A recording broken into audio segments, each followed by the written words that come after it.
Survivor Now podcast. I was busy on the beach, like I was on Survivor. I don't believe anything you say on Survivor. I almost called it. It's now time. I'm so excited. Oh no! I actually love you, but Oh, it's so wrong. I gotta go. I got something new. Not as exciting as this. I'll tell you that right now. But hello, everyone, and welcome to the Survivor Now Aftershow for season 49. My name is Josh, and I will be hosting us tonight. And with me tonight is Tori. How are you doing, Tori? I'm doing well. You know, based on what we were talking about before we went live, I'm excited to get this conversation going. It sounds like we have some differing opinions going on, you guys. So I'm excited. Yeah, we started to get into it a little bit. We're like, okay, maybe we should just hit record and get going. Also with me tonight from season 44 and season 45 is Bruce. How are you doing, Bruce? I am doing great. I am in a very combative mood today. I think that the day started off okay, and then somebody pissed me off, and then everybody else got the wrath. It's kind of one of those things like when you let somebody go and they don't wave to you, you know, like when you're in the car. It's like, oh, all right, you screwed up everybody. So that's what's going on. So I apologize for half of the stuff I'm going to say tonight. All right. Well, should be fun. Like, excited to get into all of this. Yeah. So how are we feeling initially off the bat? Like, you know, the tribal council ended like 15 minutes ago. How are we feeling about this episode as a whole so far? I mean, it was a good episode. I enjoyed many aspects of it. We were saying this in the pre-show, but I feel like it's just like it's heating up these past couple of episodes, and you know, which I would expect it to, because when we get down to this number of people, it's got to be exciting, and I think we're gonna get some more excitement next week. So I'm really excited. All right, Bruce, how about you? I had this thing, is a weird feeling. I looked at the clock, and it was like 9 o'clock, and I'm like, wait a minute. The way that I felt is it should have been 9:20. They should have been going to tribal. So normally people would be like, oh, you must have been bored. No, I was actually, it held on to me. I was actually enjoying what I was seeing, because they were having more of a conversation about the back and forth and who they're going to vote for, this and the other. And it actually made it so that you could get an idea as to who they're going to vote for, but you didn't know. And I like that. I like that I'm not kind of led down a certain path and it's like, okay, this is obvious. This was being voted out, you know, because it gave more. Sophie got more of the this is how it should go type thing, and then all of a sudden it was like, you know, the outcome. Bye. So yeah, you know, so Yellow Sophie, she ended up being a really fun character and clearly a force to be reckoned with in the game that people took really seriously. It's such a shame that we didn't get hardly any of her at all before the merge, because I think these last few episodes, the more we've gotten to see her and see what she's capable of, I've really enjoyed it. Yeah. But yeah, unfortunately, given how little they showed her for half the season, I can't say I'm like horribly surprised that when it came down to her versus like, you know, the top build character of the season so far in Savannah, like not exactly surprising who came out on top there. But it's interesting too that she got the edit that she did, because like so many people throughout, you know, different episodes have been saying how big of a threat she was throughout the entire game, and like their name was in their, or her name was in their mouths, like right at the beginning of the merge when she won that first immunity. So I was like, if she's this like great strategist, like why are we seeing so little of her? Obviously they have to show more of the disaster tribe, but it still doesn't make a lot of sense to me. Yeah, I know, because I feel like we saw a lot pretty consistently from like Steven and MC in those days when they were winning all the time. But yeah, I mean, Sophie, nothing at all. When she's like one of the, well, I guess there's two more people left from her original Yellow tribe, but she like, I don't know, it's 7th place. That's like a pretty deep run. And yeah. I have a theory. Well, I had a theory that was shot to shit today. Because I went out 8 last time. Emily Flippin went out 7. So it was one of those things that it's like, okay, was it going to be either Rizzo or Savannah going home? Kind of playing that because, you know, because it's not just winners playing 50.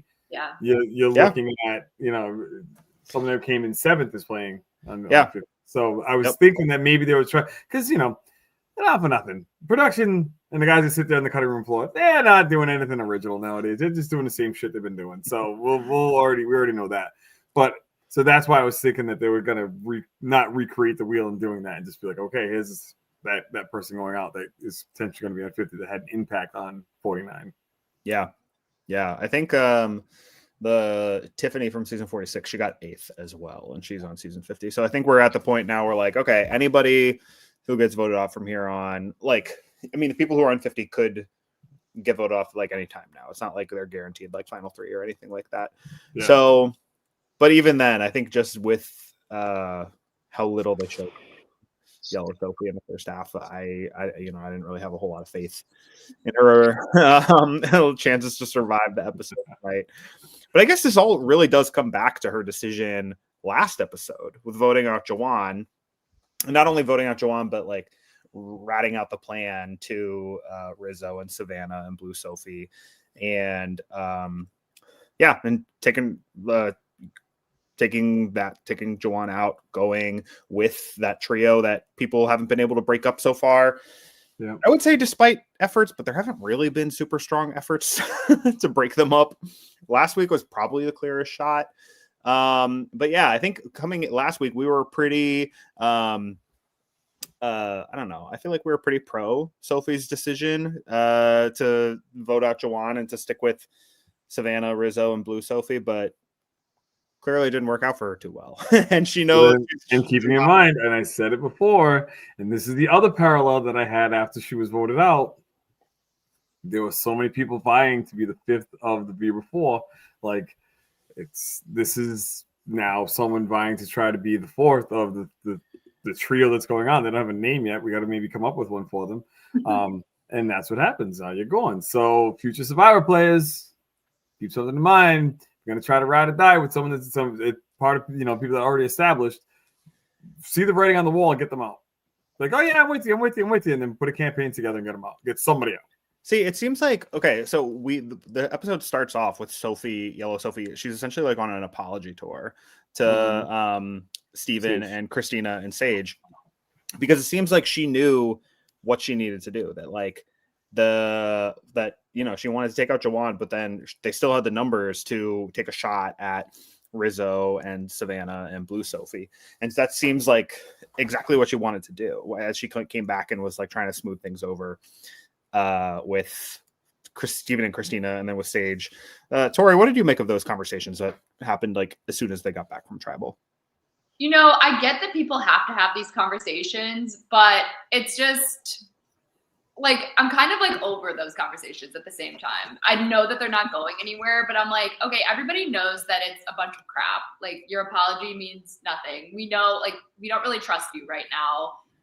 What I did like about them was the fact that, like, when Sage was kind of like, confronting Sophie in a way about how much she screwed her over, so I liked how Sophie was standing her ground and being like, that wasn't good for my game to keep him around. Like, I'm sorry that I screwed you over, but I'm not trying to win you $1 million.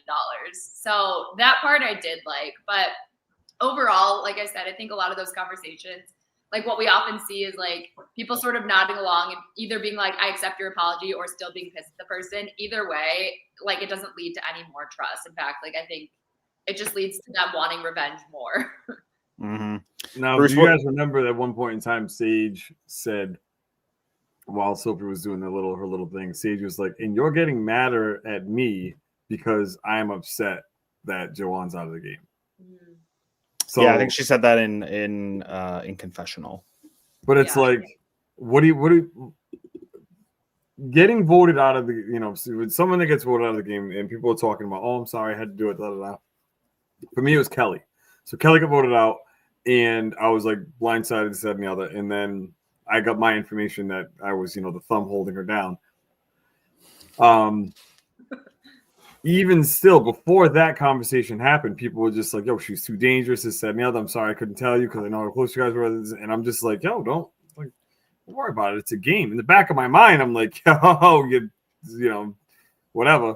Trying to figure out who's actually lying to me, who's not lying to me, who I want to hear from, who I don't want to hear from. But then, just like what Sage was going through, and it's a real feeling, like you're sitting there and you're putting your trust in someone, and you are feeling some kind of way about protecting that person, and all of a sudden that person's gone.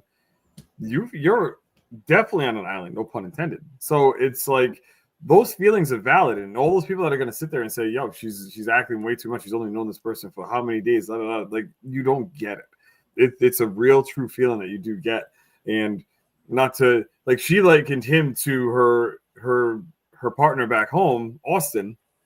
So now it's like, okay, it's even a different level because she found comfort in being able to talk to him that she would get from her, partner back home. So it's like, oh man, like you took that away from her. Now she's pissed.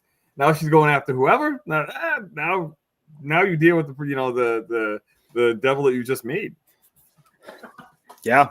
Yeah. I mean, and there was a confessional later on where Sophie alluded to how Sage is an emotional player who can be pretty reactive with that sort of thing. And I think that knowing your audience, like knowing who you're playing with, is so important because there are players. The first one that comes to mind is Caroline from season 47, who would be just like super matter of fact, practical, maybe wouldn't take things as personally, just like, listen, you got to do what you got to do, but like the opportunity lies in front of us. Like numbers are numbers. 4 of us, 3 of them, we got to do what we got to do. There are those players that are like that, and that is very much not Sage.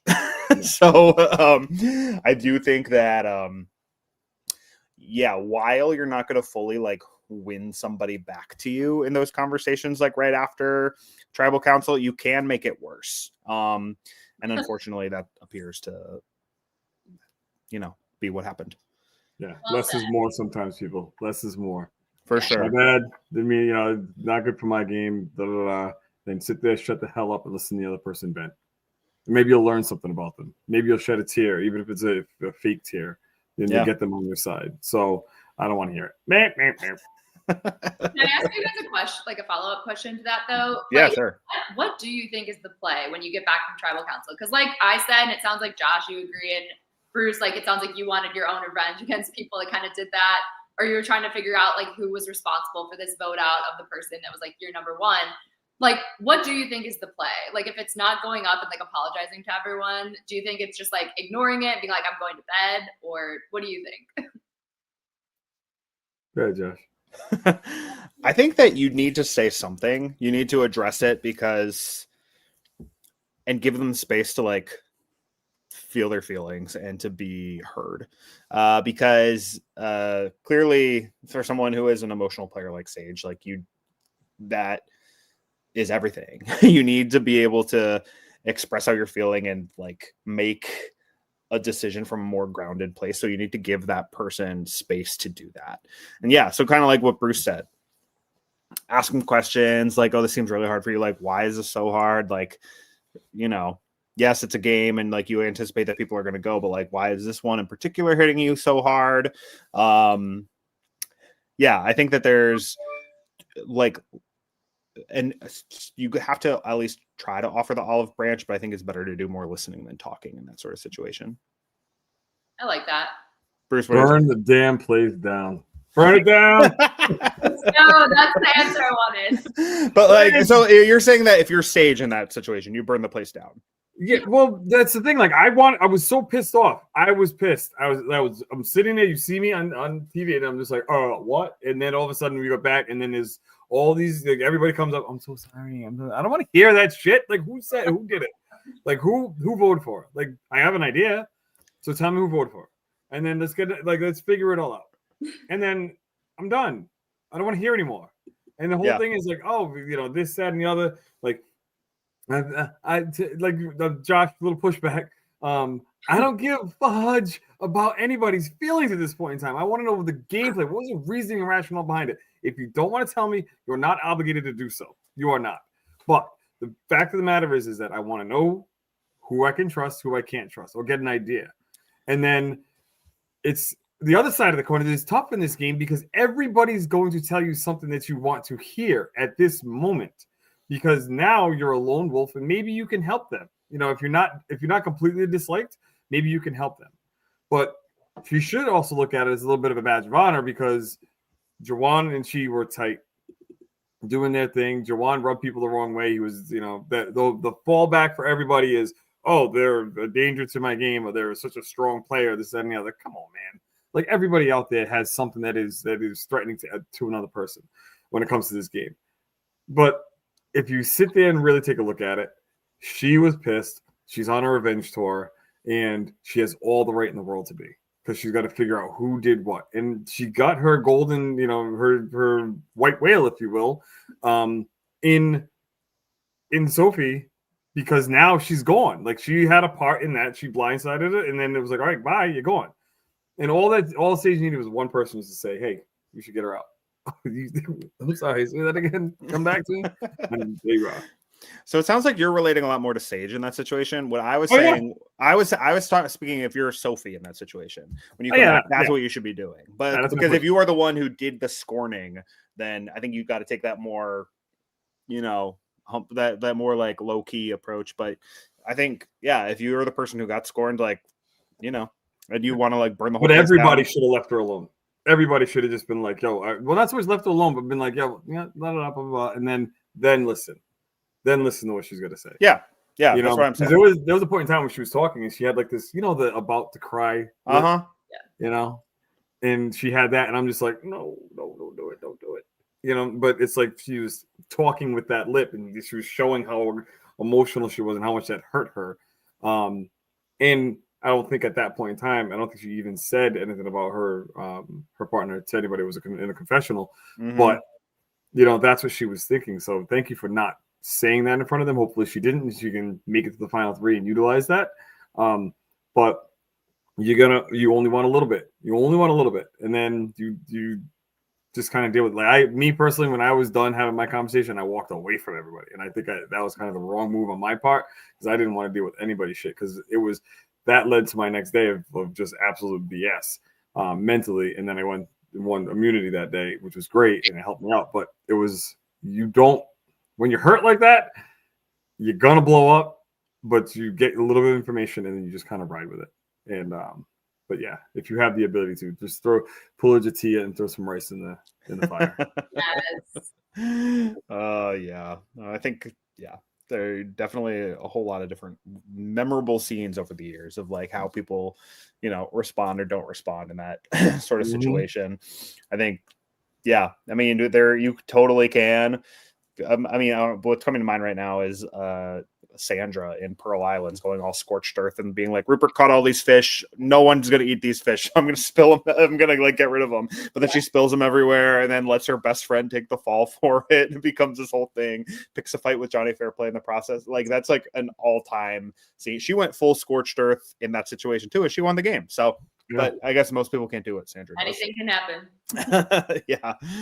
Oh man. So then basically first thing we see the next morning is it seems like Steven's a target. Steven's the one we're going after. Then the idea of a strenuous emphasis on strenuous journey comes up, and then all of a sudden everyone's like, I don't know, Steven can go. He can take this one. What do you guys think about that move? I mean, they were all pissed that he went on the journey, but like everybody backed away from it. So I'm he like, went completely unopposed. Yeah, they were all mad that he went and had the possibility of getting this advantage, and they're all kind of like complaining about it back at camp. But I'm like, you all could have volunteered. I don't know. That part was kind of funny to me. Yeah, it was funny. Bruce, what you got? That just goes to show who feels too many people at one point in time felt too confident about it. Yeah. And then with the word, what was the word that they used? Oh yeah, strenuous. Yeah. That drove them nuts. Let me tell you something. Steven did it. He came back. He was fine. Future Survivor players, you'll be fine. Your adrenaline kicks in. You're going to get back. Yeah, see, he hit the sand. He hit the beach when he got back, and that was a real feeling because he was tired as hell. Probably got beat up by the little boat coming back from the other side of the other island it was on. But I'm going to tell you this. When I had the chance to go on my journey, and I did go, I needed to go. I needed to go because it was a part of the experience. And it was early on in the game, so I kind of had a little bit of energy about me. Later on in the game, I still would have went had I had a chance to be able to do that. Now, I know my strengths. Puzzles are not my strength. I did not do the puzzle on mine. But I still wanted to be able to go to see what advantage I was going to be able to get. But the other side of the coin, because of everything we're going through, I thought this son of a bitch was going to go and they were going to have a picnic basket and Boo Boo and Yogi were going to come out of the jungle and feed him the sandwich. Like that would have been so great. Hey, bud, we know it's, what is it, 20 days in? Didn't eat as much as you really should have. Here you go. Here's a basket. Here's a little soft drink. And by the way, underneath that napkin is an idol for you. Like, why the hell not? Like, they're throwing everything else at people. Just give it to them. But I was pleasantly surprised to see that they made that dude work. And that island is where Bello was, where we started off at Bello. Oh yeah. Yes, because if you looked at the island, right when they showed it on the TV screen before they put the numbers up, I'm like, I knew. Right in the bottom, well, if I'm looking at it, bottom left-hand side, that was a gigantic rock that was with Matthew when he played in season 44. He fell off that rock. That was his rock. So now that beach was obviously where the Bella was. But how the hell, after knowing that Matthew busted his ass a couple seasons ago, did you see this dude going up and down rocks and all this other stuff? And the camera was like, hey, go ahead, bro. I mean, and he was like running on those rocks at some point. Yeah. I'm like, dude, those rocks are wet. Like, you're gonna fall. He fell. Yeah, yeah. But it's like he's climbing up stuff. And I'm like, wow, like they're trying to find something. Don't slip, buddy. I think it was more he was like climbing like over the rocks and not necessarily like climbing straight up to get to the top of one. But still, it was like I was nervous for him for sure. Yeah, same. And this was different. I feel like Sorry, it's not like the tiring aspect of it. I feel like it's that aspect that like would make it so hard for me, you know? Like, because I'm terrified of falling on those rocks. Are you kidding? Like slipping and falling. Yeah. My butt. I was thinking of I don't know, Bruce, if you know if this is the same island that the Edge of Extinction was on. It was. Oh. So if you're looking at the very same island, if I understand it correctly, and Jake, if you're listening, because you always have to be a smart ass, Jake. When you're looking at that map over to the right hand side, you got that peninsula right there where the spit comes out. Then I think that was the Edge of Extinction. So it'd be on the bottom part of it on the right hand side. So yeah, that was I believe that's the it's not Mana, the island name.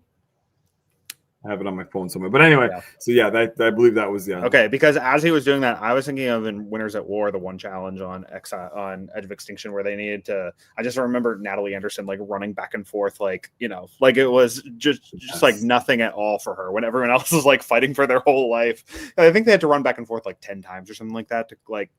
That's what Ethan knows. Fire tokens or whatever. That was when they were hiking up the mountain, but they were just like running back and forth, and it was like the first 6 people or something to do it would get 2 fire tokens or something like that. And Natalie Anderson just like smoked everybody, and that's what I was thinking of. I'm like, this has to be the same island because that's essentially the closest thing. This challenge is the closest thing we've seen to that.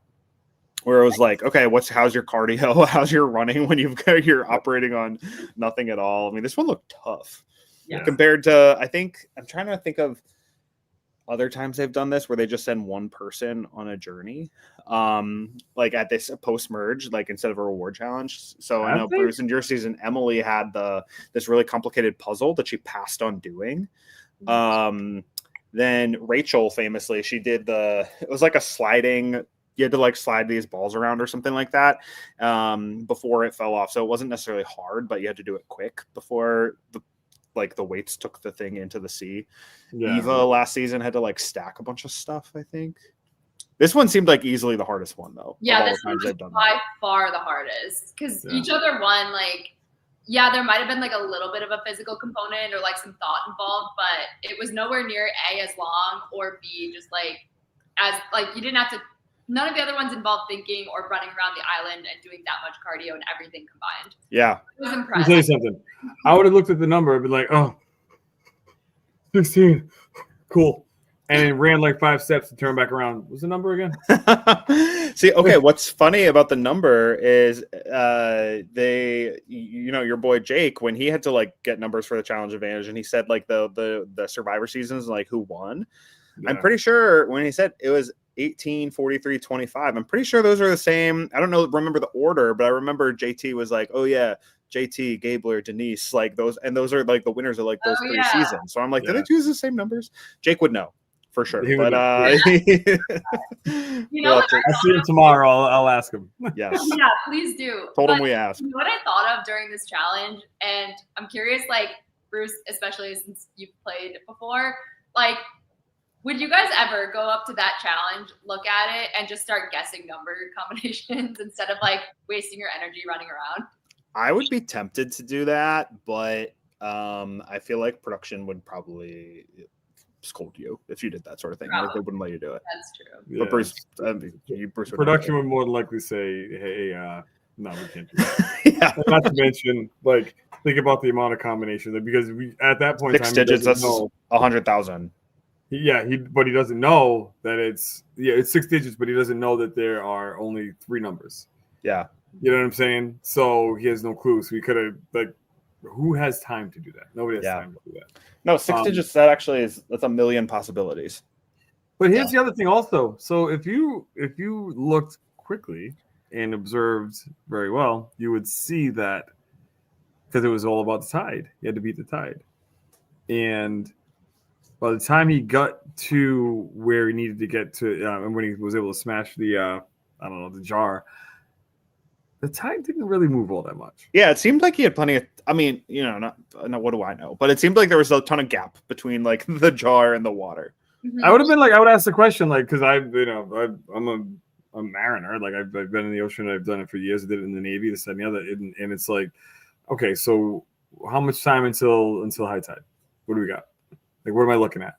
And then if they said, oh, well, they maybe they'll give you that information. If they do, they say, well, 2 hours. Well, shit, I got to go on this island in 2 hours. It's a slow, methodic, jog, as opposed to a straight out, like, gassing out. So, which then gives me it also gives me the idea that he potentially could have gone back around and, kind of gathered the numbers again if he screwed it up. But here's the next question I had. There were 8 positions, right? 6. 6? Oh, wait, numbers. yeah, 6. So it's 6 positions. Okay. Why did I think there was 8? Anyway, but 6 positions. The hardest of the 2 are the top north part of the, or the northwest part of it, if you're looking at it via compass. But like, beeline back towards that if you need to, and then kind of trot around the others because you had beach on the others. That backside was just all rocky terrain. And I remember because that little title area, I remember being over there doing a confessional, sitting down like on some rocks, and then looking behind me, and it's like a sheer wall of rocks, but you can go around it, probably at low tide, but you can't go around it. But it's a wall of it's a mountain. It's a volcanic mountain. There's no way in hell that anybody can get up and over that. So he had to go around that at low tide, knowing that if the waves came crashing in, he's stuck. Oh man. Okay. Yeah, definitely don't envy that. I mean, I get why, and it definitely seems strenuous. So I get why a lot of people are like, yeah, I'll pass. But yeah, I mean, yeah, they let him have it, and good for him. He got it, and he got it seemingly, like we said, with plenty of time to spare. Yeah, he gets the advantage, and then we find out that it's a block of vote, which is the same advantage that Rachel got on that one with the the puzzle in the ocean. What do we think about? Do you think like that was worth all the strenuous activity for Steven, all that for a block of vote? Do we think that's worth it? It all depends if he has enough people with him. So he has Christina, obviously. Uh-huh. And then potentially Sage as well. But if I'm just trying to remember, and I was talking to my wife about this tonight. Did Sage have a problem with him? I don't think so. No, they were those two and Jawan. They were on the same Same tribe. second swap tribe, and they had the like bottoms up alliance. I think they called it. So, no, I think they were good. Okay, so if he goes back and he's got those 3, right, and if nobody on that the other side gets immunity, and he has the 3, but then he has the block of votes, so then it potentially could fall into a situation where he'd be all right, and they'll maybe force a tie. And then whatever we do from there, I don't think anybody's ready to go for rocks for anybody at this point in time of the game. But I think that could have helped him out had he not won immunity. Yeah. I think that the block of vote is interesting because that is more advantageous on when there's like an even number of people left in the game. Because with 7, you need 4 to make a majority, right? And so if you take away the block vote, okay, there's only 6 votes now, but you still need 4 to make a majority. So that, maybe it helps us that, I don't know, maybe it gives you a little bit of margin, or maybe you can like split whatever, but it would help you a little bit. But if he saves that for next round and he has that now at the final 6, 4 people is a majority at 6, but then you remove one of the votes. Now only 3 people is a majority. So you only need 2 people with you at the final 6 for a simple majority that you can like win out right there. So I think that him holding on to that and saving it for the next round is super important, because it is the block a vote is, or an extra vote is like so much more powerful, like when there's an even amount of people left in the game. Yeah. So now Sophie, Blue Sophie, has the ability to take an advantage. She does. So now, unless she turncoats, as she mentioned in this episode, and she turncoats and goes to somebody else other than Savannah and Rizzo. If she doesn't do that, does she have to name the advantage? Does she have to say, do you have a steal vote, or do you have a block vote, or do you have blah? That's a good question. From what I remember, do you have an advantage? Do you have an advantage? This is just going off of memory from seasons 41 and 42. But I think you need to say if the person has an idol or an advantage, you can ask one question one time. And I think it was, do you have an idol or do you have an advantage? So if she says to Rizzo, do you have an advantage? The answer is no. But if she says to Steven, like, do you have an idol? The answer is still no. But I think, again, if my memory serves me correct from seasons 41 and 42, she only needs to say, Steven, do you have an advantage? And at this point, those are the only options, right? Because I think knowledge's power expires at the final 6, I think.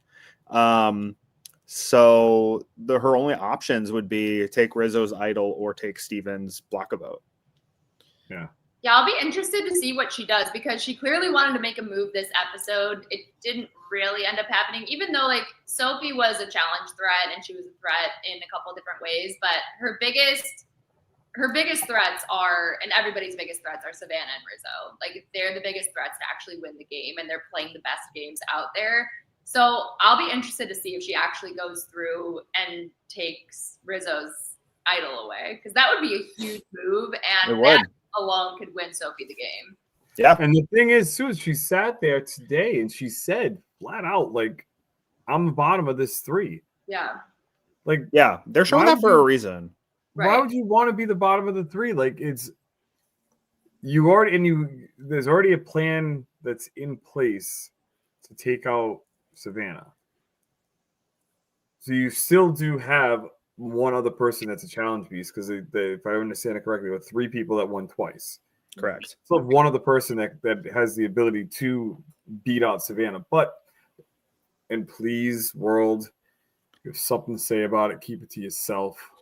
There are other physical challenges that Savannah is not going to win. What she won, she did win 2 challenges that were geared for her. Like, they were. Like, she weighs nothing. She's very strong, so keeping her legs up, she beat out Sophie, Yellow Sophie, because she's just smaller. Like, I'm not taking it away at all. You think I am? That's on you. But the others that she's been a part of, she's not come close. So now it's like, okay, just forward thinking. Is she going to be able to kind of keep up with Steven? Well, I don't think so. Is she potentially going to, let's get to our boy Rizzo. G-O-D. Bro, I haven't seen anything yet. You talk very well. I appreciate you. I love you. I love you outside of this game. We talk. We have a great conversation. But in the game, like, where is it? It's not there yet. I don't see it.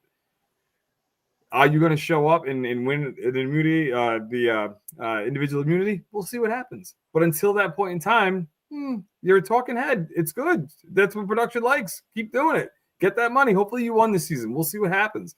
But the fact of the matter is that he would not, Blue Soap would not have to worry about Rizzo winning. So now it's like, now play the cards right. Take out Savannah now.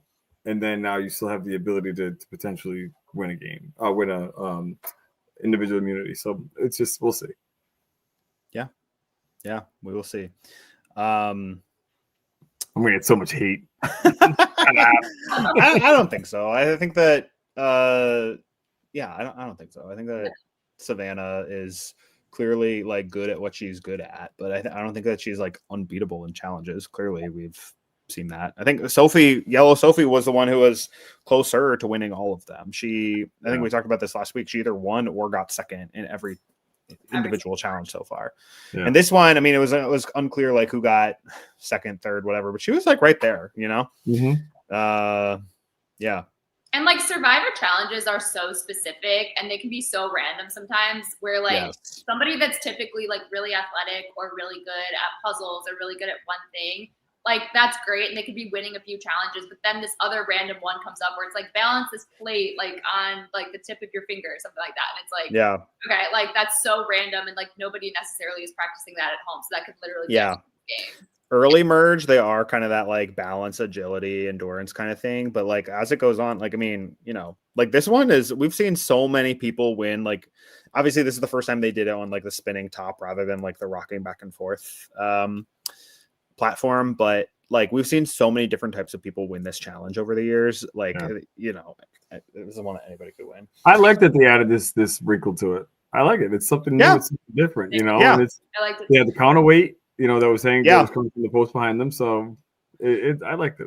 It was good that they had that. I wonder if they did it as a way to like speed it up, because I think as we've seen other times, like it knocks over like so many times. Like Bruce, did this challenge happen? It didn't happen in your season, did it?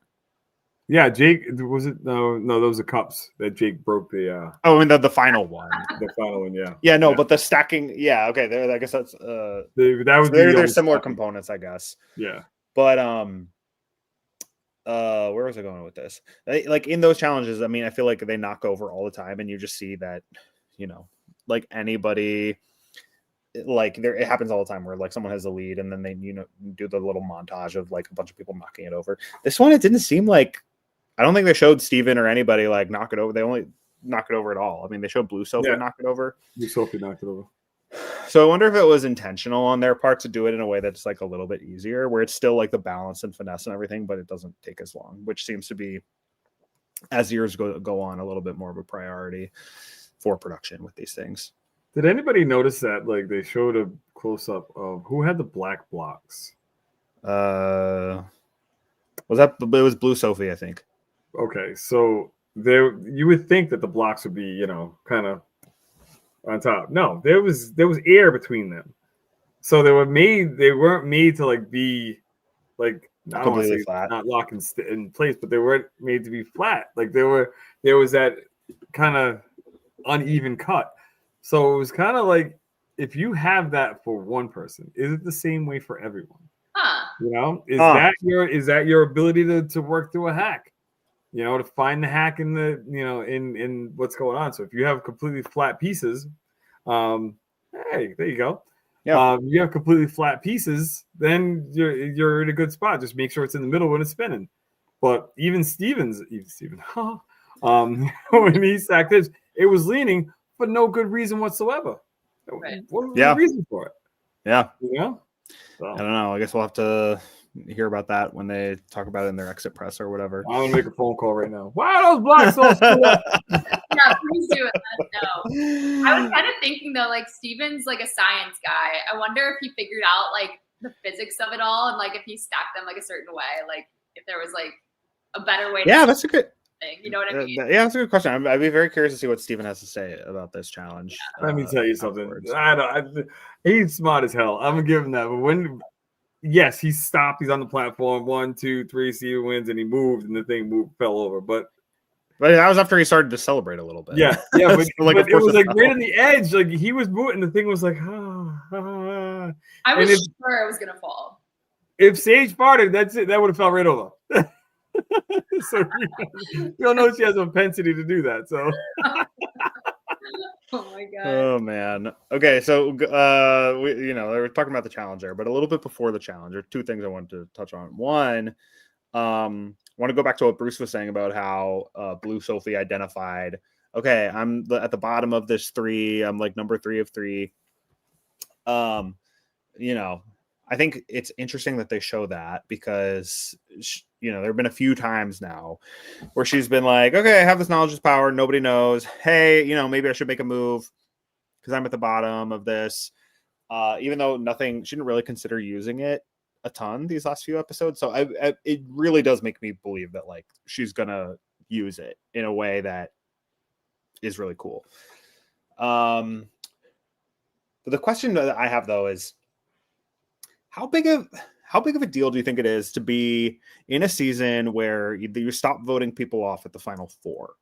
So you only have to survive. You only have to make it to the final 4, and then like being like on the top or the bottom like doesn't really matter as much anymore because you got there, and you can't. No one's gonna like vote you out.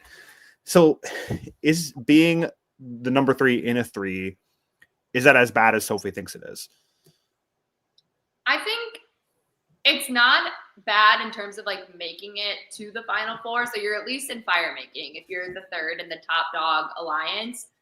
But I think the bigger concern is like, okay, these other 2 that I'm 3rd against or 3rd with, these other 2 have a much better shot of winning because they're sort of like overshadowing everything I'm doing. So it's like she's 3rd, not just because like, okay, if they had to vote somebody out at final 3, she would be the one voted out probably.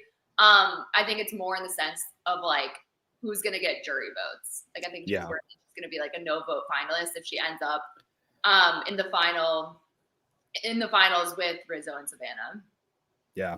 I think the exact same thing. Like, so if you get to the final with those other 2, you're done. What does your resume look like? Everybody wants that resume thing. So if she works it out and is the forerunner for Savannah to go home next week. I'm sorry, not Savannah. Savannah to go home next week, right? If she orchestrates that, boom, Savannah's sitting there, then she's good to go. But here's my conspiracy theory. Write it down, take a note, get a time check. Who orchestrated Jawan's going out? I think Yellow Sophie probably gets the credit for that one. So Yellow Sophie does that. Yellow Sophie now went home, right? Drew, if I remember correctly from my season, Drew wanted to make that move on the Reba 4. Who went home next? Drew. Yeah. So now, should they catch wind, the 2 of them, in regards to what Blue Sophie's talking about at this point in time, could she be the one to go home? Because if history repeats itself, here we are. And it seems like to me that history is starting to repeat itself a little bit because now you didn't have the Reba 4, but you have the 3. So now she's going to recognize if I go against these 2, if we're strong, we're all together. If I go against these guys, I'm going to lose because, like Josh, like you just said, maybe a 0 vote finalist. If that's the case, and she recognizes that, she's not going to want to go with both of them. She want to go with one. Who is she taking with her to be able to say, okay, let's make this flip? And then who's battling for fire on the final 4? And then who am I sitting with Rizzo? Or who am I sitting with Savannah? So she can't go with both. Yeah. I think what you guys are getting at is that being recognized as 3rd of 3 or being like respected the number 3 out of 3 is a big deal and it's worth doing something about. I think that is just like, oh yeah, if at the end of the day they would choose each other over me, that doesn't really mean anything as long as you can articulate your game in a way that'll get votes at the end. But remember, and I appreciate that. Sorry to cut you off, but I appreciate that. But the fact is that what's happening that a lot of people are not aware of, what's happening is that people are going to Ponderosa. Okay? So Yellow Soap just showed up as Ponderosa. Everybody's like, oh, I'm going to see you. Big hugs. This and the other. Jawan's like, nah. And now they've already had conversations. They've had days of conversations. What's that? We call that riding coattails back in the day. I like that. But you have all these people. So you have Nate who sat there day 1 by himself, like, yeah, all right, so we got this, that, and the other. And then now he's hearing all the stories as they come in. And there's, I'm going to gear towards that one. Maybe we're going to gear towards this one. This one did what? And then it goes on and on and on. And starts piling up. The thoughts are already being made. They're already being kind of casted out. Even though the real version is X, Y, and Z. Everybody else's version is what they think. Yeah. So now when they're all sitting there in Ponderosa and they're going over this and like, this is what I think. And then, oh, okay, yeah, I didn't think about it that way. And then if you can be convinced, like Tori can be convinced of our conversations, if you can be convinced, then your whole thought process changes. So now you're looking at, okay, so you could go and be Blue Sophie and be at the final three and be like, yo, I did this, this, this, and this. And then the perception of the jury is that Savannah and Rizzo were running the thing the entire time. And then who ran it over the two of those two? Okay, so it was Rizzo because he was more vocal. So Rizzo gets the W. Like it's such a weird situation because reality is not reality. Once you go to Ponderosa and you start hearing other people's gripes and complaints about the game. Yeah. And then or even the positive parts of it. Like if someone's gonna say something positive about the game, you're gonna be like, man. Yeah. See, this is why, once again, I mean, it's around this time every season that I just get so fed up with like the final four fire making plus the final three, because if they were playing it all the way down to only 2 people left, that's 2 extra votes, 2 more rounds to survive. That's like so much harder and so much more impressive to get there to the final 2. Your game speaks for itself so much more in that case.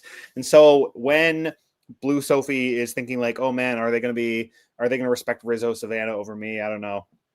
That is like totally not even in question. Like it's a slam dunk move for her to like eventually make a move against them if they're playing the game all the way out, because she needs to get there, you know? Yeah. And then you don't have to worry as much on like spinning your game this way or like, I don't know.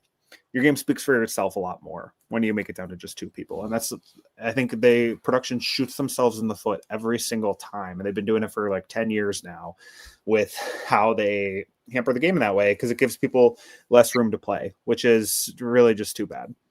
Yeah. So anyway, I could rant about that all, every single season, but the other question I had, is also before the challenge. Steven comes back with his advantage. He says, I have an advantage, but doesn't say what it is. Like, what do you guys think about that approach?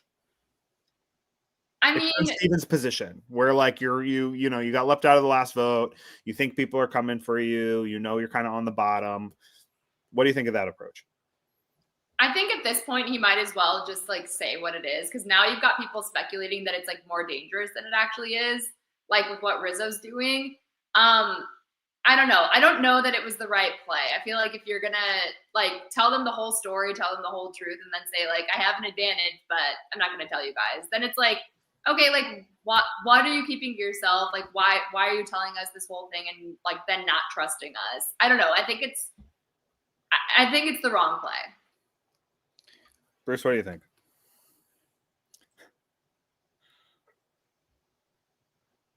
Don't care about anybody else's feelings. Don't care about anybody else's thoughts. Future Survivor players. Steven had to say something. He didn't lie to him. Yeah. They don't know that. They don't. I got an advantage. How do we know that? Like, do you have the ability to vote? Oh, we don't know yet because we're not at tribal council. If you had an advantage, why would you tell us about it? And then if you tell us about it, why don't you tell us exactly what it is? Like, he's got their mind spinning. That is a beautiful thing in regards to this game. Like, you need that. Like, that was a great play. That's why I said, or what I feel about this episode is that it's just gotten better. It's good, things are getting better. Tori, you said it. It's getting better. So now, I wouldn't, we always talk about, why are they telling each other about their advantages? Why are they telling who about the idols? Because they got diarrhea of the mouth, this, that, and the other. He couldn't think, and I understand it. He's exhausted. He hasn't eaten. He couldn't think of a good enough lie to be able to get them off of his back. So why not tell half of the truth? So then you have people that think it's a full lie. You got people like Rizzo who think they know exactly what they're talking about. I know what you got. I know what you got. Guaranteed. Locked it in. Nah, bruh, you're wrong.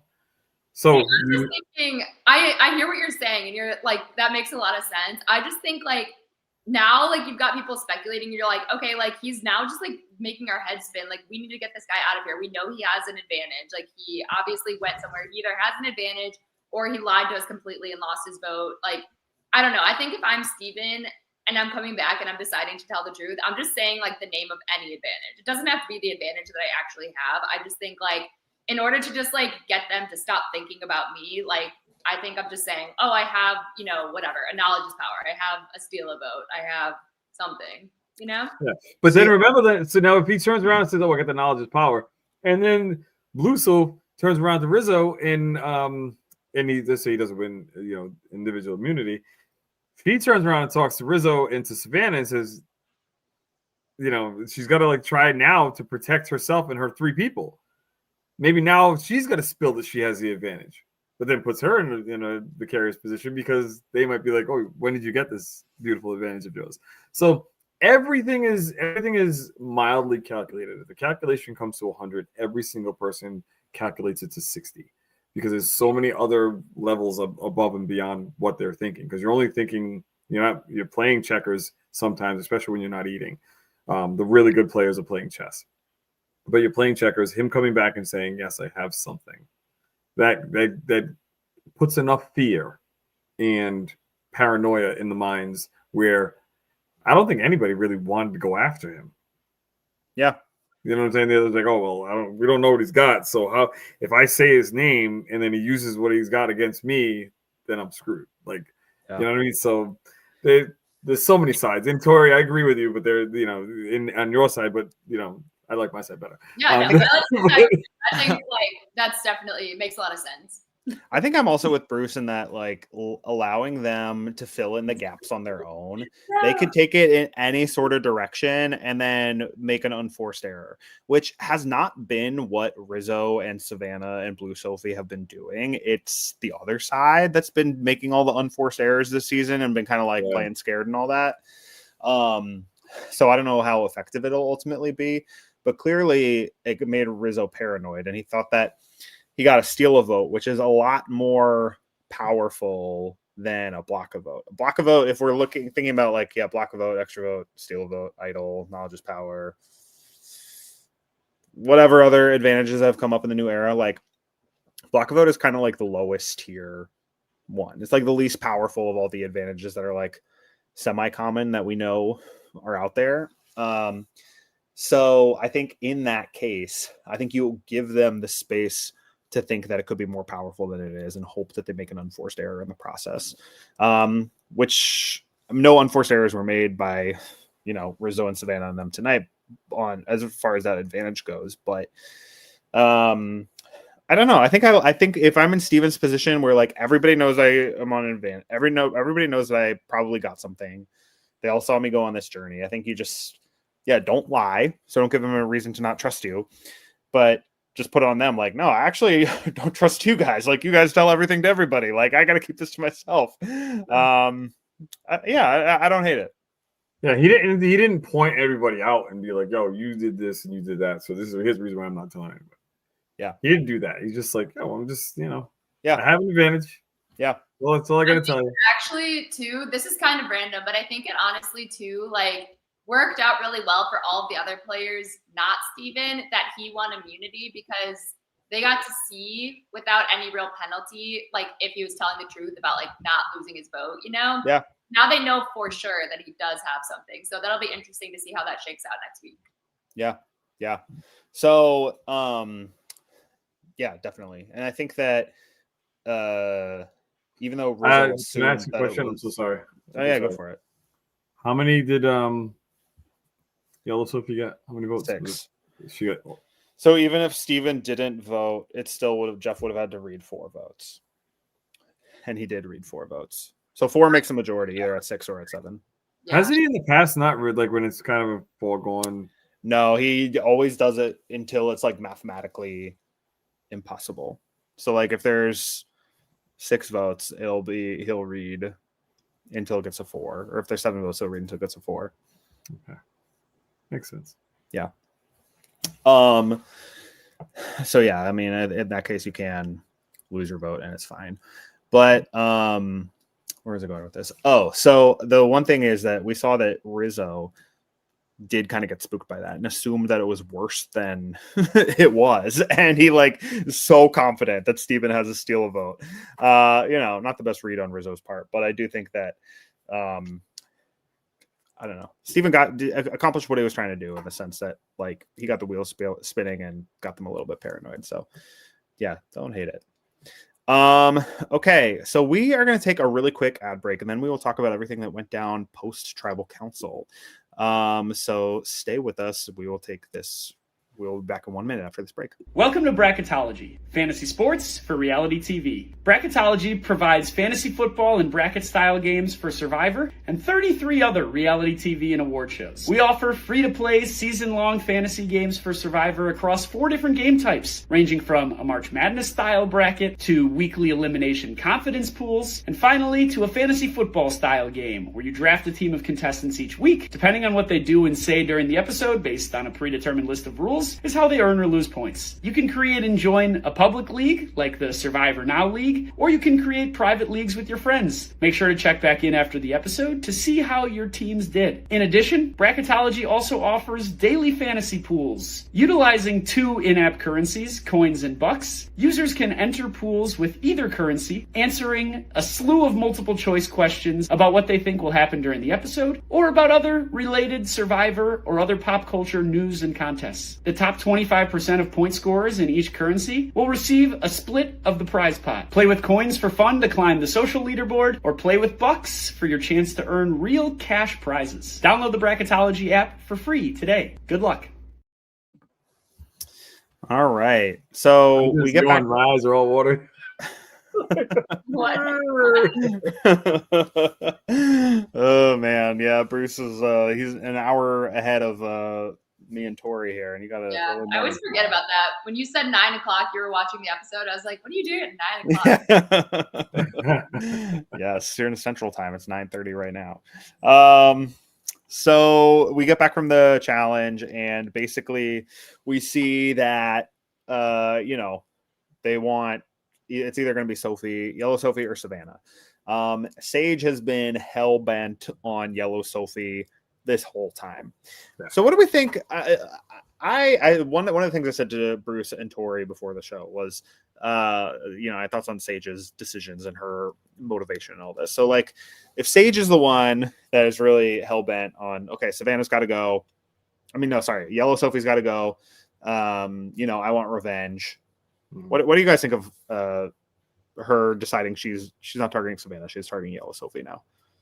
Well, Bruce, I know you have thoughts about this, but I'll just say really quick that I know, like, it was an emotional decision on Sage's part, but also whether this was her intention or not, she did get rid of a threat, like somebody that could theoretically have won all of the next challenges, every single immunity up until Final Four.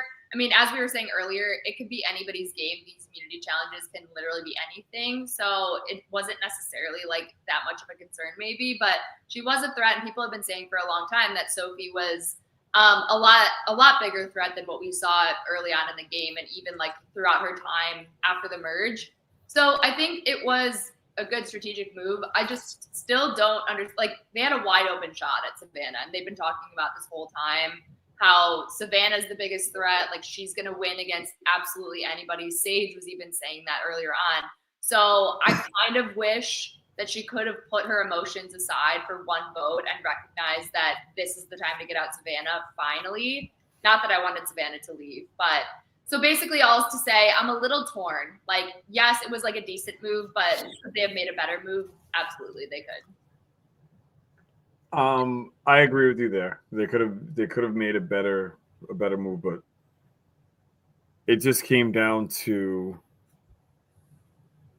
what's the phrase, the saying, hell have no fury like a woman scorned. Yes. She was pissed. She took something from her that she really, really wanted. And couple that with someone that's a challenge beast that was always in on, the final 2 or final 3 of every single challenge. This was beautiful. It was if you have the ability to take someone out. We look at D from 45. Someone said her name. D wanted him out. And Dee did her little thing with her Reba 4, and they were gone. If I'm not mistaken, and I gotta really think about it, but I want to say that Dee had a part in talking to Emily to talk to me to get me to vote a certain way because I wanted to get Mama J out. But I only wanted to get Mama J out because it was concocted that Mama J said something about me. Well, now you got to go. Like, as much as we've been talking about whatever. So, but this is a different level of feeling hurt and threatened, and and also taking a look at you're gonna take my game away from me eventually because you're so damn good at this. So now give me a shot to be good at this game as well by way of challenges and all the other strategic stuff. I'm gonna be a part of that as well. But you piss someone off in this game, and it's personal because Sage felt it was personal with taking Jawan from her. So with that being the case, all gloves are off. There are blinders on the side, and you're just looking at one thing. We don't know the amazing conversations that Sage potentially had with other people in regards to getting Yellow Sophie out. Like, those conversations were probably very impassioned, very heartfelt. Here's the reason why I'm voting for him. What do you think? And they're like, yeah, well, that makes sense because she's going to lay it out. Challenge beast, strategic, bad for everybody's game. I understand how Yellow Sophie is a threat because she, clearly people respected her as a player. Clearly she's good at challenges and people were threatened by her challenge skills. I think from Sage in particular, I think this move of targeting Sophie instead of Savannah is so bad. Like, so bad and so short-sighted because, like Tori said, like, they had a wide open shot at Savannah, and whether or not Savannah, it could be Savannah or Rizzo, whatever, but either way, we've seen this trio of Savannah, Blue Sophie, and Rizzo building momentum as the season's gone on, and this is the last time you have the majority over them. So, like, what are you doing? Why are you changing your mind all of a sudden? I get how she got there because she's, Jawan was her guy, and, Sophie made it happen. Clearly there was some petty, revenge stuff going on. Jawan really felt that. We saw in Tribal Council too. But this was so bad and so short-sighted because, like, cool, you got your revenge, but, like, what now? What is your path to win now? What is your path to get to the end now?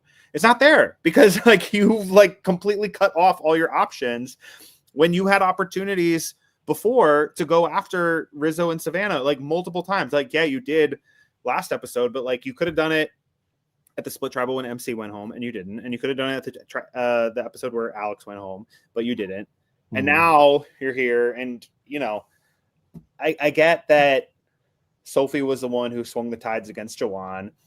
But I don't know. She's saying, like, oh, you were, like, really happy when he left. And it's just like, okay, you have Rizzo, who's, like, grandstanding and showboating in front of everyone. Here's fake idol to the jury. And then you have Savannah, who's, like, playing up the theatrics with Jawan. Like, you did this to me? Oh, I can't believe it. Oh, wait, psych, got you. Like, you have all that. And so then you have, so Yellow Sophie, was she happy? Did she celebrate, I guess, when it happened? Yes. But, like, compared to the other two, like, come on. So you're focusing on someone who did so much less in your face than the people she voted with, but you're, like, getting pissed at her. It's just it was so short-sighted. And so now I appreciate I cannot get on board with it. I appreciate what you're saying, but you don't understand that. Put it this way: from this tribal council that we just had to the one where Jawan was voted off was how long? 2 days. 2 days. She was extremely emotional on the first day. Okay, so now that day's fueled by emotion and passion. No food, no logical thought, no looking at end game. You're looking at who pissed you off. And this is what happens in this game. This is exactly what happens. You said my name, now I'm voting you off. You got my dude voted out, I'm voting you off. Like, there's no getting around it. Like, we get, and I felt it. I felt it multiple times. Like, who said Kendra? Kendra said my name. I voted for Kendra. You got to go. Goodbye. Like, Bellows eating each other from inside out. At that time, I didn't give a shit just for the simple fact that she said my name. Caleb said everything about me, told everybody I had an idol that was supposed to know that I had an idol. Bye. And Caleb could have been a shield for me. Like, we could have worked together and been like, he reminds me of this all the time. We could have worked together. I didn't care. I'm petty. I'm going to be petty always. And the fastest emotion for anybody is to be petty. You're going to sit there and look at everything and be like, yo, you did what? And then that's it. There's no getting past it. And the only way that you're gonna get past it if you have like 3 people sit you down and 2 people sit you down and be like, look, this is the reason why it's better for our game to get this one out. Our game, not my game, our game. And then it's like, all right, I'm gonna take your for reason and how are you gonna protect me with this X, Y, and Z? Oh, okay, good, fine. Let's run with it. She didn't have that. What you had with people on eggshells walking around like, yo, she's pissed off about Juwan. She's emotional. She's an emotional player. Don't want to get her upset. We still want to vote with her. So here's what we're going to do. We're going to do what she wants to do. Or I had an idea of that too, because she's a challenge beast, because, you know, the things that she's done to this point in time, she got Juwan out. Like, that's the thing that fueled Sage to be able to say, this is why she's got to go. And then all the other stuff prior to MC didn't, from what I saw, she did not, and was not a threat. She wasn't, was she even close when it came to winning immunities? MC was like a beast in all the team challenges, but yeah, she wasn't really that close. She didn't compete in the first one, and then the second one was the like where you stand on like a little perch thing, and that one wasn't really catered to someone her. So it's like, you know, you could have kept MC and then you could have chipped away. Rizzo could have been gone. Savannah could have been gone at that point in time. No, Savannah won, so she couldn't. But Rizzo could have been gone. Blue Soap could have been gone. Like, you could have broke that thing up real quick if you did what? If you had a full belly, you had the time to think about it, you had other people that were collaborating with you with the same exact scenario. So it's just you find yourself not thinking logically, and then months after you get out of the game, you sit there and you're like, damn, all right, that now makes sense. You have any idea how many times Drew, Emily, Jake has said to me, it didn't make sense. It all went downhill once we voted you out. And it wasn't just because of me. I would have been a shield for them because I was the asshole. So everybody else would have been like, yo, shots and everybody could sit behind Bruce. But as soon as I was going, everybody's exposed. And then the dominoes started falling. So, yeah. I think like 2 or 3 things. One, I think with the MC I want 3. I'll try for 3. We're going to see. But I think with the MC vote out, there was still that fear because like she had good relationships still. And I think it was still somewhat like yellow against red. So I think that was like a thought in a lot of people's minds. Like they didn't want her to like, once the split tribal was over, they didn't want her to be able to meet back up with like Steven and Christina and all her old people that she was kind of working with. So I think that like I understood the MC vote out. Now it was still a much better chance to get rid of like one of the old Ulis, but we'll just leave it at that. And then the other thing that I was just kind of like thinking throughout this whole thing, I think that the big problem this season and why we're seeing, one of the reasons why we're seeing Rizzo and Savannah get by on every single vote, oftentimes without even a single vote against them, is that like everybody in this game, in this season, seems like they have one person that they trust. And like they feel like they can't trust like more people that are saying that, you know, they're on their side for this vote. So therefore they just end up going for like the easy person. Like I think people thought of like Sophie as like an easier target that more people were going for. So they're like, for Steven and Christina, for example, it's like, well, we don't know for sure if we can trust Sophie because she didn't vote with us last time. So let's vote against her because that's what everybody else seems like they're doing. Do you know what I mean? So, yeah, they're taking the safe and easy option. Yeah, it seems like everybody has like one person. Like Rizzo has Savannah. I guess they kind of have Soph too. But Steven has Christina. It just seems like everybody's kind of in pairs. And then like we have a couple like flip-floppers. Like it was Joanna and Sage kind of like flip-flopping together. And so nobody really knows like who they can actually trust and who will actually vote with them to get rid of a big threat like Savannah. So I think that that's like part of the really big problem. Yeah, I mean, I think that you're totally right that they're seeing something that's just like, okay, it's easy to just like pile all our votes on Sophie. It's easy to pile our votes on Alex because no one's really sticking up for him. But I think that is what I'm saying about how they're playing very short-sighted, because it's like, if you're like, okay, everyone is willing to cut bait with Yellow Sophie. Clearly, she's not that much. Yes, she's a challenge threat and she could maybe win out to the end, but she's not. She doesn't have anybody in her corner. She doesn't have like any votes on her side when Rizzo does, Savannah does, Blue Sophie does.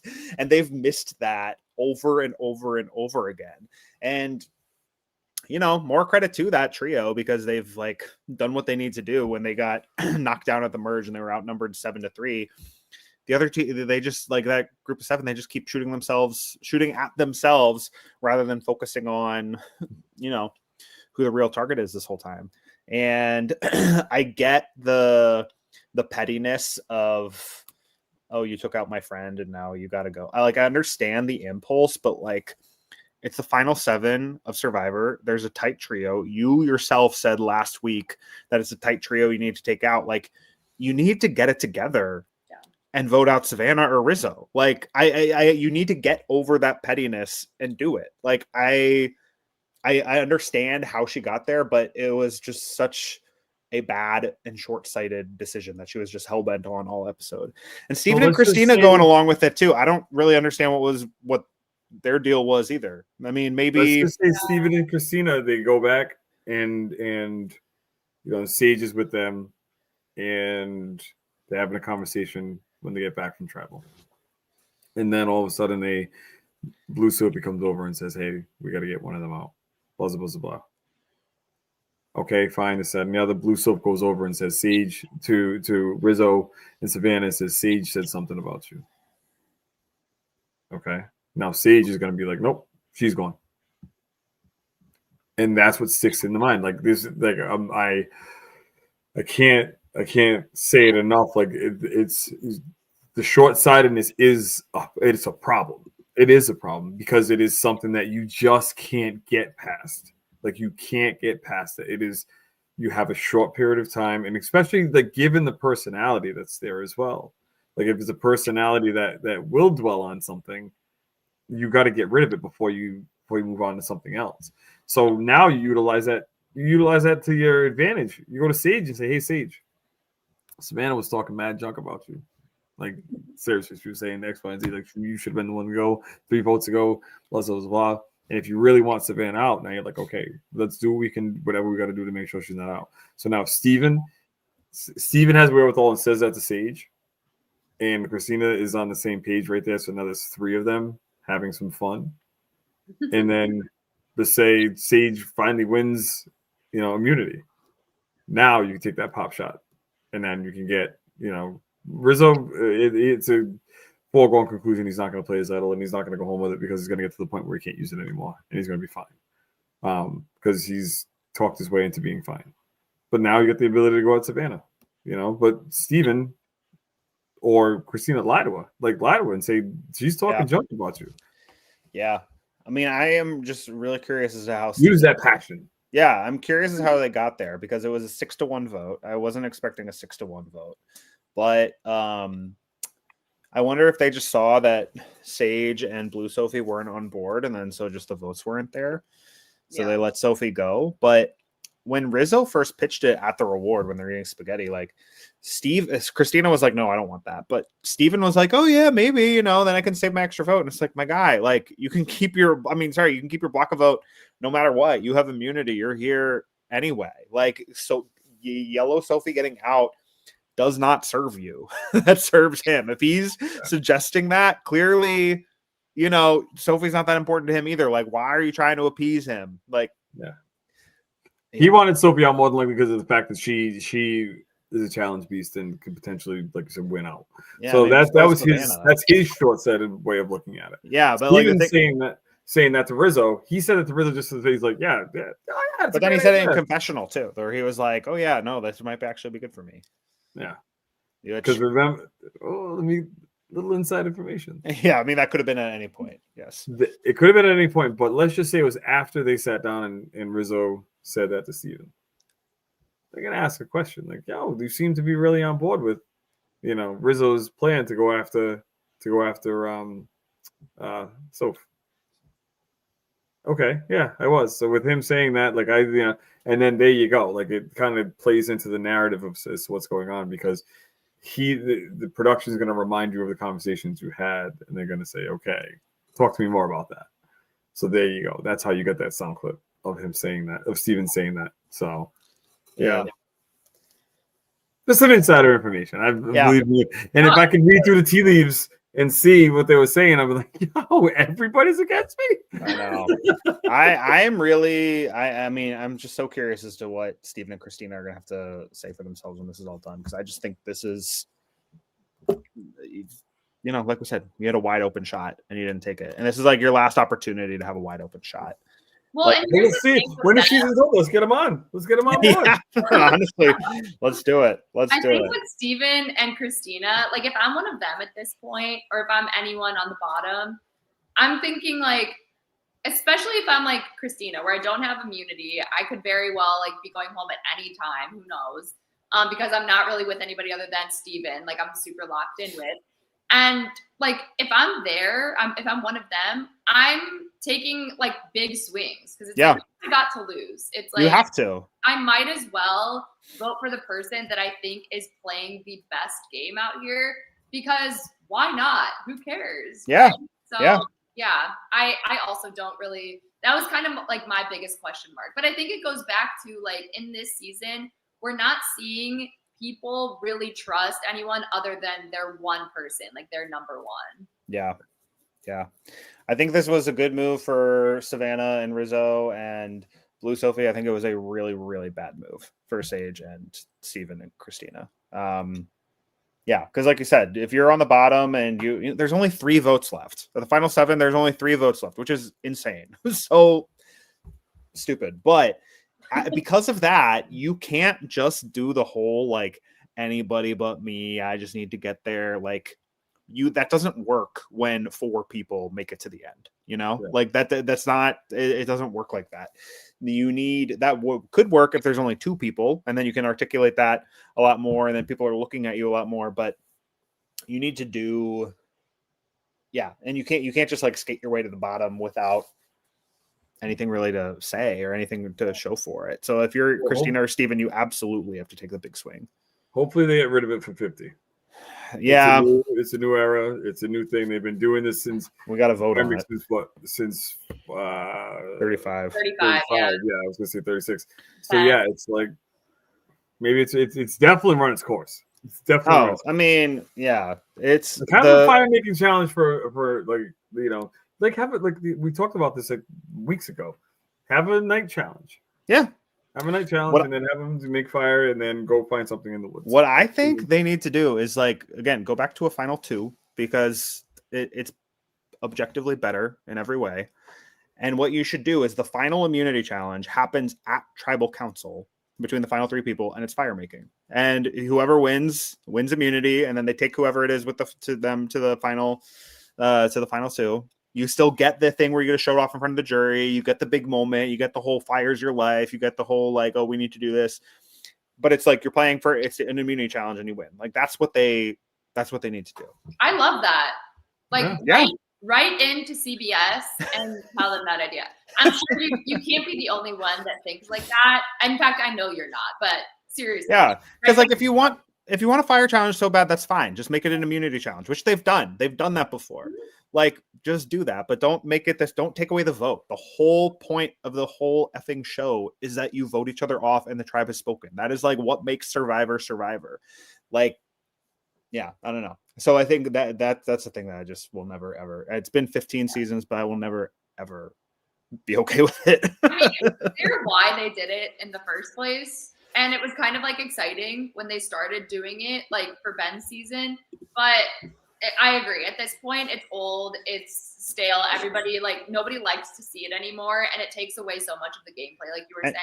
I wonder if they will for 50. Like, I feel like they're not going to have it for 50. They better. Like, if this was in our hands as fans, that was the only vote. When the whole things you could vote for as fans, that was the only thing I cared about. Of all the things we got to vote for, this is the only thing I actually cared about. And if we botched it, I don't even know what to do. No, I'll be upset. Yeah, this is the longest running challenge or part of the show for the last 15 years. Like they've changed up pretty much everything. Yeah.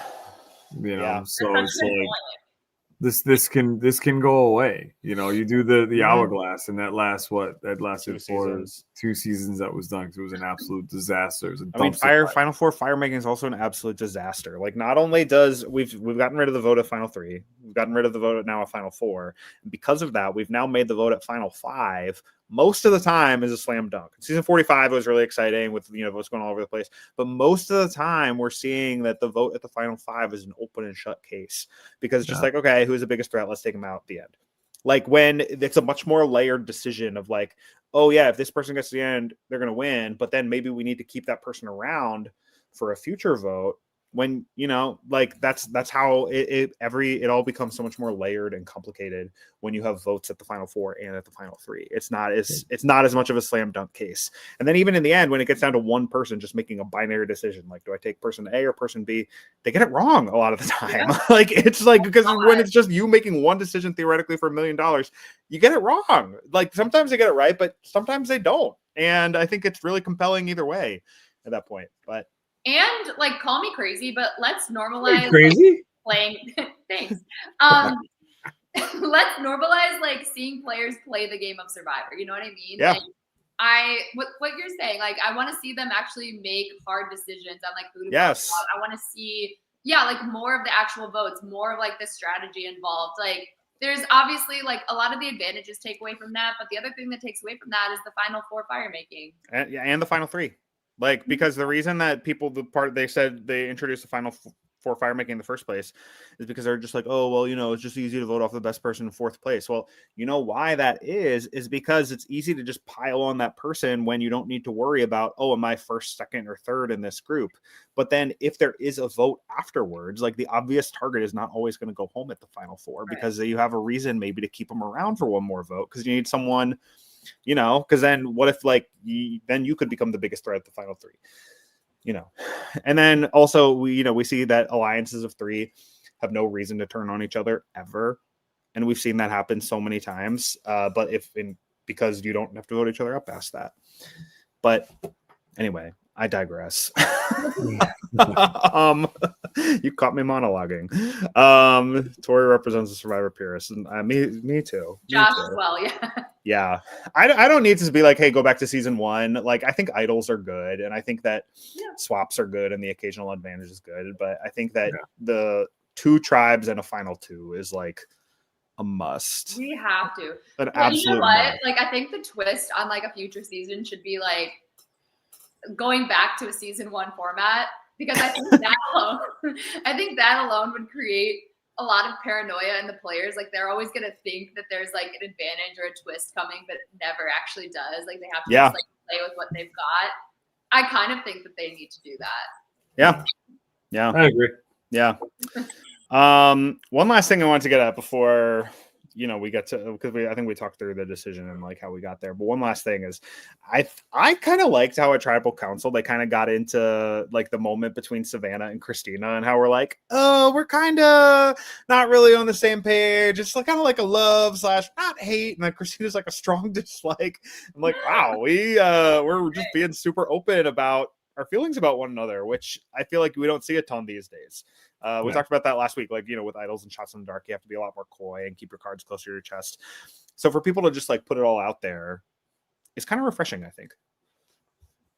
Yeah, it needs to happen. If you remember, though, back to other tribal councils and stuff like that, where it was just brutal listening to people, and then, final tribals and people just getting lambasted, like they obviously wanted to get away from that. But again, we sit there and they say, oh, well, we're not going to cast villains.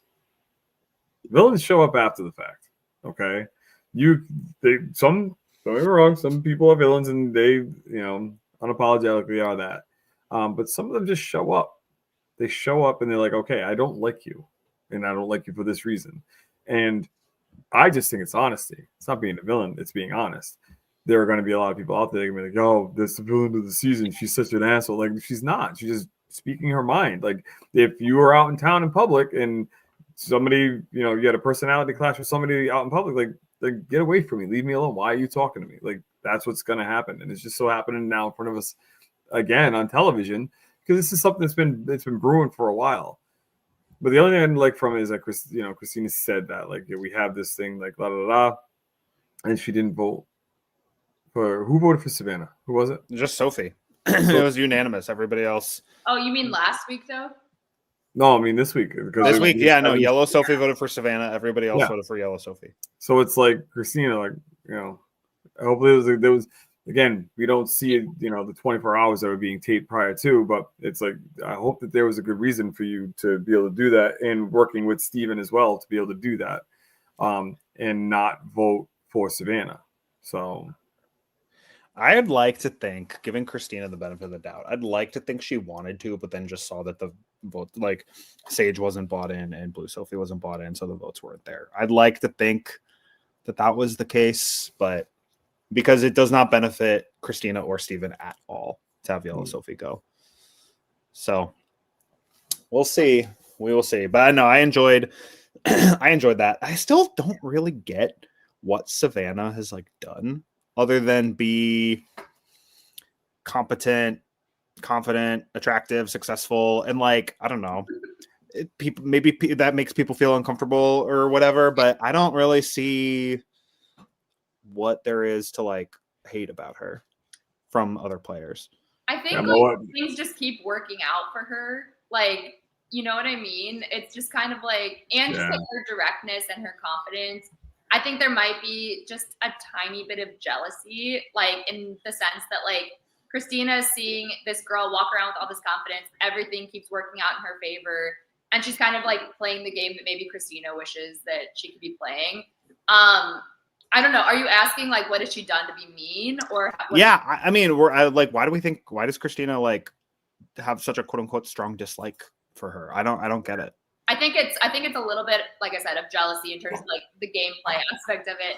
And I think like Savannah is really direct. Like she didn't know how to respond when Savannah was like, well, who are you voting for? Like she didn't go into a conversation with a plan of like who to say.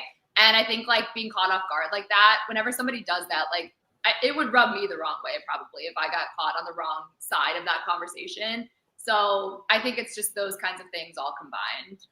Yeah, I mean, I think you need to be prepared for that. Like, someone asks you, who are you voting for? You need to have an answer. I think that was like fumbled on Christina's part. But Bruce, what you got? Christina has just, in personality clash. I didn't piss anybody off. I pissed one person off just because I'm being me. Okay. So personality clashes happen. Someone in her life pissed her off and reminds her of Savannah. And there you are. Or maybe Savannah just didn't kind of want to converse with her at some point in time. Like, I don't know. Like I'd love to ask Christina what it was. Cause I watched Christina online and she seemed like one of the nicest people in the entire For sure. world. Yeah. Without a doubt. She seems like such a gem. Yeah. So is it like, was that niceness not reciprocated back at some point in time? Did she not want to, have a conversation? She brush her off. Like, what was it? Like, there's something that's there that caused that to happen. So, and like I said before, is that it could have just been something from the outside of the game that could have just reared its ugly head, because this is what the game is. It's a social experiment. Social experiments just don't start with brain dead people going into this game and playing. Yeah. You know, so come in with a baggage and context and all that. That's right. Yeah. Speaking of someone that's, benefits from that. No, I appreciate your perspective, Bruce. So that's it for Yellow Sophie. I think I definitely gave her flowers a little bit at the beginning of the episode, but any final thoughts on Yellow Sophie? She was a beast. I loved seeing a badass woman just do her thing out there. So sad to see her go. And I do wish that, as I said earlier, we would have seen more of her from the beginning of the game. So I wanted to see, what she was stirring up on old Hina. But it is what it is. And I'm sad she got voted out. But yeah, it opens up the door for other people to win immunities and things like that. What does she do for a living? What's her profession? She's she was like a strategy consultant for YouTube, I think. I could see that. Yeah, I can see that 110%. So yeah, definitely a corporate girl. I think she was successful in the game to make it as far as she did, which is a deep run. So give her flowers for that. She orchestrated whatever she could do. She was a challenge beast, very direct. It's her time. This is the way the game works. It's your time, whether you like it or not, whether you expect it or not. This is her time. Was it the right time? Maybe. I think she could have, maybe they might have kept around one more week, and then have her voted off, and then then it all kind of would have made sense. But it didn't. It made sense by way of Sage and being aggravated with her. It made sense by way of people thinking that because she's a challenge threat. You don't know what the next challenge is going to be. You really don't. And they put a lot of weight on that. But she did well in her challenges. So I appreciate her for that. So my biggest thing is, welcome to the family. And, enjoy the run. And we'll see where it takes you. But congratulations. Yeah, I really, really enjoyed Yellow Sophie.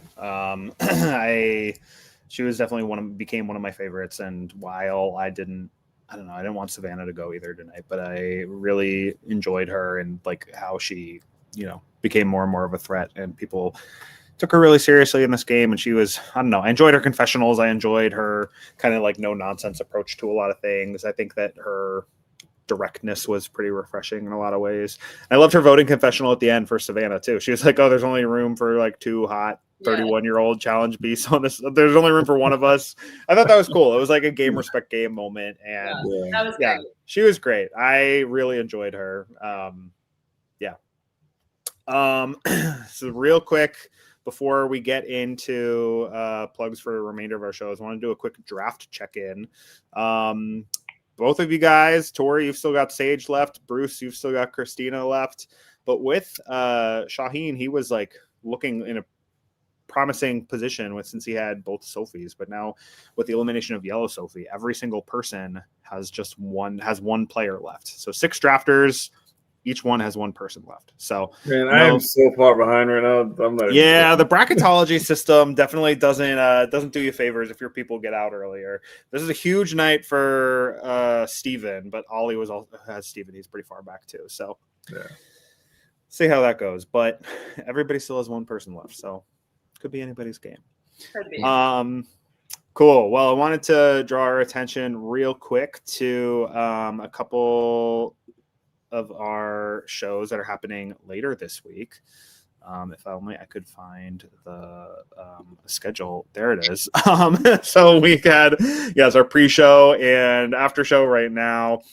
Survivor Social will be late this week. Normally it's on Thursdays, but this week it's happening on Monday at 8 p.m. Eastern. So be on the lookout for that.